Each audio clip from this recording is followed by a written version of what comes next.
বিগত কয়েক বছরের মাধ্যমিকের ইতিহাসের ট্রেন্ড বলছে অন্যান্য বিষয়ের তুলনায় ইতিহাস বিষয়ের প্রশ্ন কিন্তু মাধ্যমিকে একটু কঠিন হচ্ছে। তাই ইতিহাস বিষয় নিয়ে খুব ভয়ে আছে ছাত্রছাত্রীরা। ছাত্রছাত্রীদের কিন্তু ইতিহাস বিষয় নিয়ে চিন্তার শেষ নেই। তাই তোমাদের চিন্তার অবসান ঘটাতে আজকের এই ভিডিওতে নিয়ে চলে এসেছি মাধ্যমিক 2026-এর ইতিহাস বিষয়ের 2 নম্বর মানের লাস্ট মিনিট সাজেশন।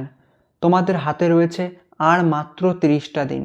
এই 30টা দিন কিভাবে তোমরা খুব ভালো করে এখন থেকেই 2 নম্বর মানের প্রশ্নগুলি ইতিহাসের জন্য রেডি করবে, সেটাই আজকের ভিডিওতে দেখিয়ে দেব। কাজেই ভিডিওটি একটু স্কিপ করো না, ভিডিওটি প্রথম থেকে একদম শেষ পর্যন্ত দেখো। আর ভিডিওতে একটি লাইক দিয়ে দেবে। চ্যানেলে প্রথম আসলে চ্যানেলটিকে সাবস্ক্রাইব করে রাখবে এরকম সাজেশনমূলক মাধ্যমিক সংক্রান্ত আপডেট ভিডিও সবার আগে পাওয়ার জন্য। আর অবশ্যই ভিডিওটি বন্ধু বান্ধবের মাঝে শেয়ার করো। তাহলে চলো শুরু করা যাক আজকের ভিডিও। তোমরা প্রত্যেকেই স্ক্রিনে লক্ষ্য করো। মাধ্যমিক 2026 2 নম্বর মানের ইতিহাস চূড়ান্ত সাজেশন। প্রথম অধ্যায় ইতিহাসের ধারণা।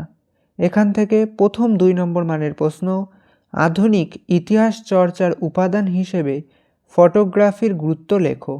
এরপর 2 দাগ, পরিবেশের ইতিহাস বলতে কী বোঝো।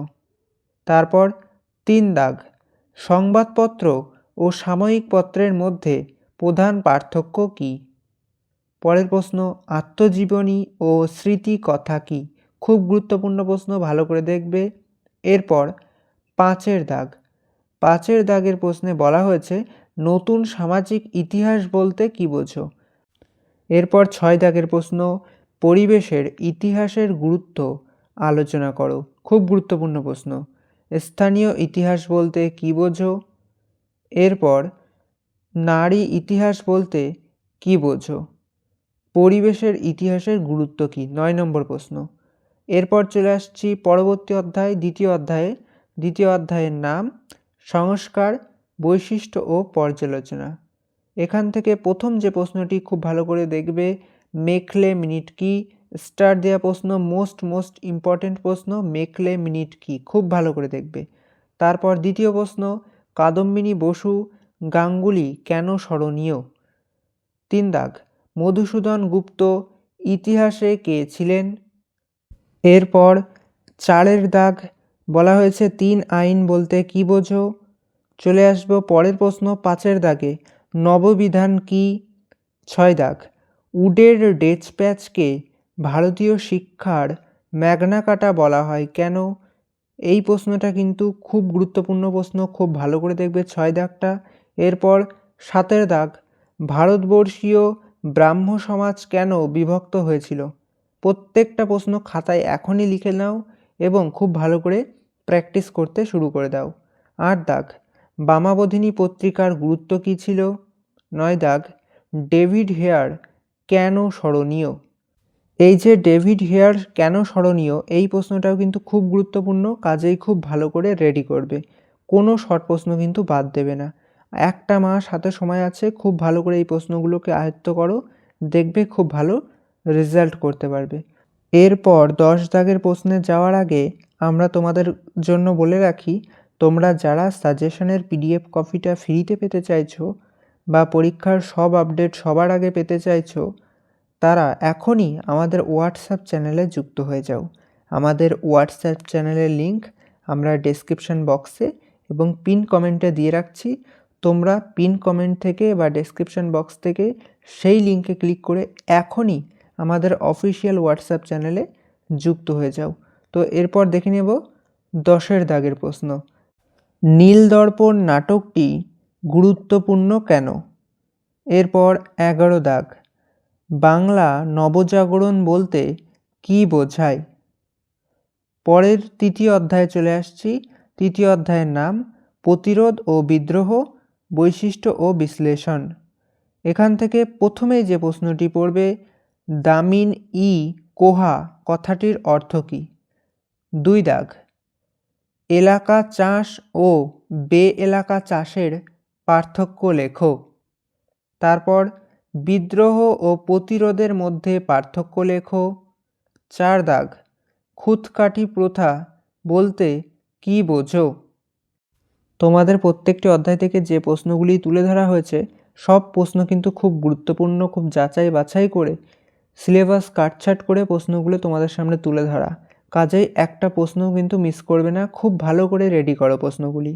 এরপর 5-এর দাগ, বিদ্রোহের ইতিহাসে দিকু কাদের বলা হতো? 6 দাগ, ফরাসি আন্দোলন কি নিছক একটি ধর্মীয় আন্দোলন ছিল? 7 দাগ, সাঁওতাল বিদ্রোহের দুটি কারণ। এই প্রশ্নটির সাথে অথবা দিয়ে পড়বে মুন্ডা বিদ্রোহের রাজনৈতিক কারণ উল্লেখ করো। তারপর 8-এর দাগ, রংপুর বিদ্রোহের কারণ কী ছিল? চলে আসছি পরবর্তী অধ্যায়, চতুর্থ অধ্যায়ে। চতুর্থ অধ্যায়ের নাম সংঘবদ্ধতার গোড়ার কথা, বৈশিষ্ট্য ও বিশ্লেষণ। এখান থেকে প্রথম প্রশ্ন, ব্যঙ্গচিত্র কেন আঁকা হয়? দ্বিতীয় প্রশ্ন, আনন্দমঠ উপন্যাসের ঐতিহাসিক প্রেক্ষাপট কী ছিল? 3 দাগ, মহারানীর ঘোষণাপত্র কত সালে ঘোষণা হয়? ঘোষণাপত্র জারি হওয়ার একটি কারণ লেখো। 4 দাগ, মহাবিদ্রোহের 1857 ব্যর্থতার দুটি প্রধান কারণ লেখো। 5 দাগ, বন্দে মাতরম গানটির ঐতিহাসিক গুরুত্ব কী? এর সাথে অতিরিক্ত সংযোগ দিয়ে দেখে রাখবে হিন্দু মেলার বিকল্প, মানে হিন্দু মেলাটা খুব ভালো করে কিন্তু এর সাথে দেখে রাখবে। 6 দাগ, নাট্যাভিনয় নিয়ন্ত্রণ আইন কেন জারি করা হয়েছিল? এরপর পঞ্চম অধ্যায়। পঞ্চম অধ্যায়ের নাম বিকল্প চিন্তা ও উদ্যোগ, বিশ্লেষণ ও পর্যালোচনা। তো এই অধ্যায়ের প্রথম প্রশ্ন দেখবার আগে তোমাদের জন্য বলে রাখি, তোমাদের মধ্যে অনেকেই আছো যারা সারা বছর ইতিহাস ঠিকমতো করে পড়তে পারোনি, তাই এখন ভয় পাচ্ছ যে পরীক্ষায় ইতিহাস বিষয়ে পাশ করব। তো তোমাদের এই ভয়কে দূর করবার জন্য আমরা নিয়ে এসেছি একটি স্পেশাল 1 মাসের পাস কোর্স।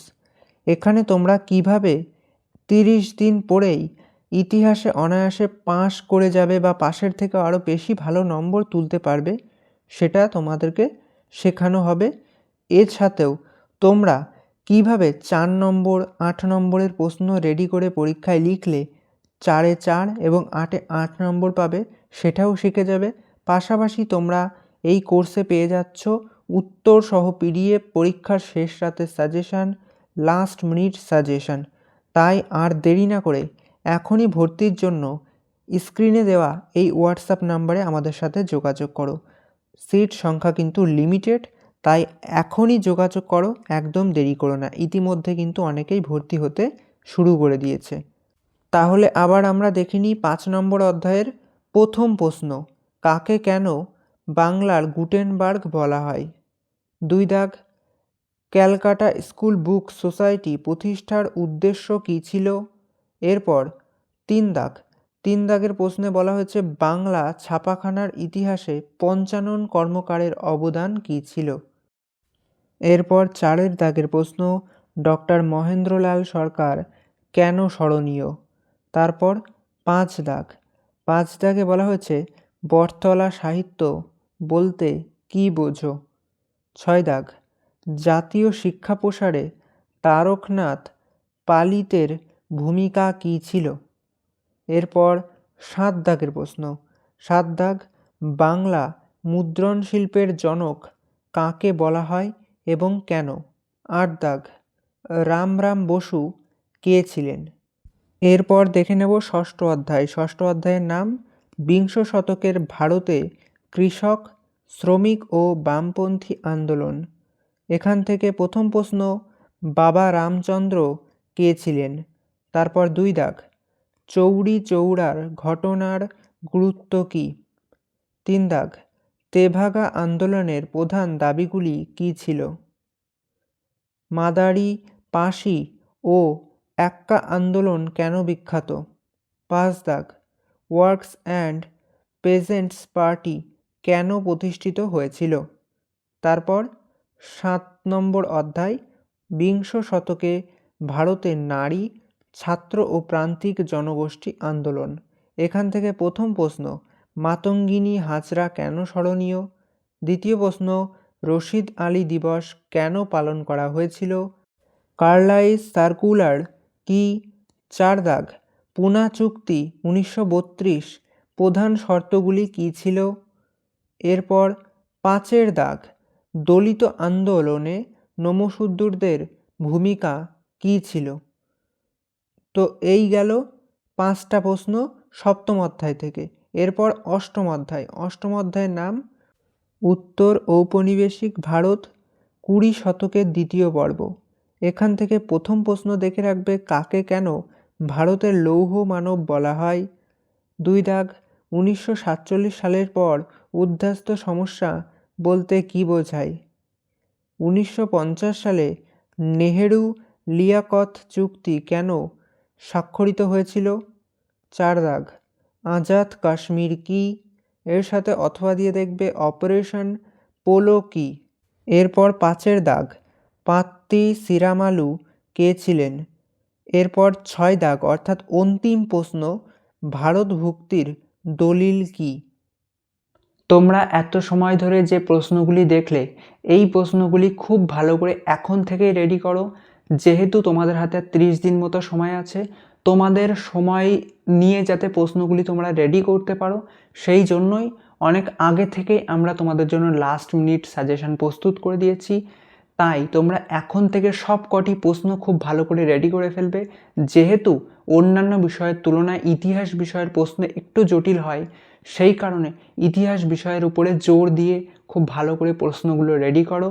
তো ভালো থেকো, সুস্থ থেকো, দেখা হচ্ছে পরবর্তী নতুন ভিডিওতে। ততক্ষণ বেস্ট অফ লাক।